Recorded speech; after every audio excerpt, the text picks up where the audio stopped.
ሞተ አልሞተ ይባላል።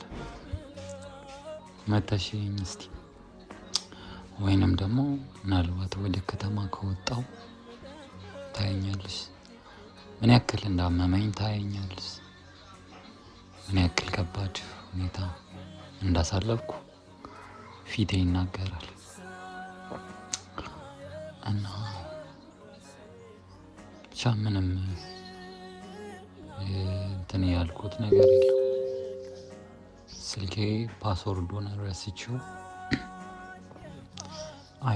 አይፎኑን ስልኬን ፓስወርዱን ረስቼው ስንት ቀን ሙሉ ዝግ ነበር። አሁን ቅርብ ቀን ነው ተከፍቶ የመጣው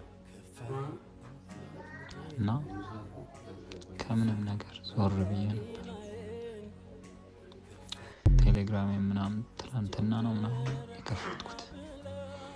ሁሉ ሶሻል ሚዲያን የከፈትኩት ትላንትና ነው። መቶ ራሱ ስልኬን ሳጥን ውስጥ አስቀምጬ 5 ቀን ነው 4 ቀን